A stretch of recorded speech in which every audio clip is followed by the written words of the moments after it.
നമസ്കാരം. പി.വി. അൻവറിന് തിരിച്ചുവരവിന്റെ കാലം. അലഞ്ഞു തിരിഞ്ഞു നടന്ന അൻവറിന് ഒടുവിൽ ചേക്കേറാൻ ഒരിടം കിട്ടിയിരിക്കുന്നു. അതും തന്റെ പഴയ തട്ടകം തന്നെയാണ്. എന്തായാലും പിണറായി സർക്കാരിൽ നിന്നും കലഹിച്ചിറങ്ങിയ അൻവർ പലതും പ്ലാൻ ചെയ്തെങ്കിലും ആ പ്ലാനെല്ലാം 8 നിലയിൽ പൊട്ടിപ്പോവുകയായിരുന്നു. അജിത് കുമാറിന്റെ ആരോപണം, സ്വർണ്ണക്കടത്ത്, അങ്ങനെ നിരവധി ആരോപണങ്ങളാണ് സർക്കാരിനെതിരെ തൊടുത്തുവിട്ടത്. പക്ഷേ ഈ ആരോപണങ്ങൾക്കൊന്നും ഒട്ടും ആയുസില്ല എന്നതായിരുന്നു സത്യം. അൻവർ എന്നാൽ പക്ക ബിസിനസ്മാനാണ്. എവിടെ എന്ത് ചെയ്താൽ എന്ത് ലാഭം കിട്ടുമെന്ന് കണക്ക് കൂട്ടുന്ന ഒരാൾ. ആ കണക്കുകൂട്ടലുകൾക്കൊപ്പം പിണറായി നിൽക്കാത്തതാണ് ആദ്യം ചൊടിപ്പിച്ചത്. ഇതോടെയാണ് പാർട്ടി രൂപീകരണ കോലാഹലങ്ങളുമായി എത്തിയത്. ഒടുവിൽ തലയും വാലുമില്ലാത്ത പാർട്ടിയായി അൻവറിന്റെ പാർട്ടി പിറന്നു വീണു. അവസാനം പാർട്ടിക്കായുള്ള അഭയം തേടിയുള്ള ഓട്ടമായിരുന്നു. ഇപ്പോൾ ആ ഓട്ടത്തിന് ഏതാണ്ടൊരു അവസാനമായിരിക്കുകയാണ്.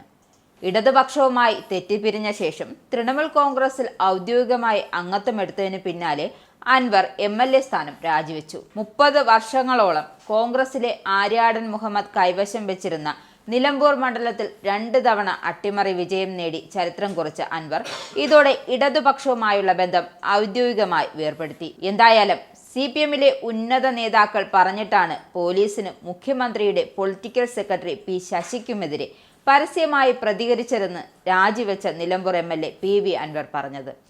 പിന്നീട് ആ നേതാക്കൾ ഫോൺ എടുത്തിട്ടില്ല. അവർ ആരാണെന്ന് പറയുന്നില്ലെന്ന് അൻവർ വിശദീകരിച്ചു. P.V. അൻവറിനെ എങ്ങനെ പരിഗണിക്കണമെന്ന കാര്യം KPCC ചർച്ച ചെയ്യുകയാണ്. ഉപതെരഞ്ഞെടുപ്പിൽ UDF-ന് പിന്തുണ പ്രഖ്യാപിക്കുമെന്ന് അൻവർ പരസ്യ പ്രതികരണം നടത്തിയതോടെയാണ് UDF അൻവറിനെ പരിഗണിക്കാൻ ഒരുങ്ങുന്നത്.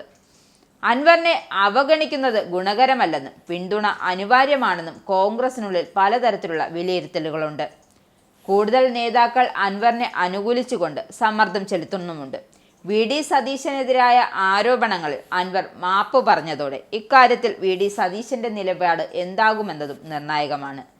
നിലവിൽ KPCC പ്രസിഡന്റ് K. സുധാകരന്റെ നിലപാടും അൻവറിന് അനുകൂലമാണ്. കഴിഞ്ഞ ദിവസം VD സതീശനെതിരെ താൻ ഉന്നയിച്ച ആരോപണങ്ങൾ P.V. അൻവർ മാപ്പ് പറഞ്ഞിരുന്നു. ഈ മാപ്പ് സതീശൻ സ്വീകരിക്കുകയും ചെയ്തിരുന്നു. തുടർന്ന് അൻവറിന്റെ മുന്നണി പ്രവേശനത്തിൽ തന്റെ വ്യക്തിപരമായ എതിർപ്പ് ബാധകമല്ല എന്നും എനിക്ക് അൻവറിനോട് ഒരു എതിർപ്പുമില്ല എന്നും സതീശൻ തുറന്നു പറഞ്ഞിരുന്നു. ഈ നിലപാട് KPCC യോഗത്തിലും ആവർത്തിക്കുമോ എന്നാണ് ഇനി നോക്കിക്കാണേണ്ടത്. MLA സ്ഥാനം രാജിവെച്ച ശേഷം P.V. അൻവർ ശശിക്കെതിരെ ആരോപണങ്ങൾ ഉന്നയിച്ചിരുന്നു. VD സതീശനെതിരെ നിയമസഭയിൽ അൻവർ ഉന്നയിച്ച 150 കോടിയുടെ അഴിമതി ആരോപണം P. ശശിയുടെ നിർദ്ദേശപ്രകാരമായിരുന്നു എന്നും അൻവറിന്റെ വെളിപ്പെടുത്തൽ. തുടർന്ന് പ്രതിപക്ഷ നേതാവിനോട് ക്ഷമ ചോദിക്കുകയും ചെയ്തു. ഇനി എന്തായാലും കോൺഗ്രസിലേക്കുള്ള പ്രവേശനം എളുപ്പമാണ് അൻവറിന്റെ. നിങ്ങൾക്കും ആനന്ദ മീഡിയയുടെ പ്രേക്ഷകരിൽ ഒരാളാകണ്ടേ? യൂറോപ്പിലും US-ലും ആഫ്രിക്കയിലും അടക്കം പ്രവാസികൾ ഉള്ളയിടങ്ങളിലൊക്കെ ജനപ്രിയ ചാനലുമായി ആനന്ദ് മീഡിയ ഒപ്പമുണ്ട്. ഏഷ്യാനെറ്റ് ഫ്ലവേഴ്സ് അടക്കം നിങ്ങളുടെ വിരൽത്തുമ്പിലെത്തും. ആദ്യം റോക്കു ബോക്സ് സ്വന്തമാക്കുക. അതിൽ നിന്നും ആനന്ദ് മീഡിയ ആപ്ലിക്കേഷൻ ഡൗൺലോഡ് ചെയ്യുക, ഇൻസ്റ്റാൾ ചെയ്യുക. എന്നിട്ട് 02085866511 എന്ന നമ്പറിൽ ഞങ്ങളുടെ കസ്റ്റമർ കെയറിൽ ബന്ധപ്പെടുക.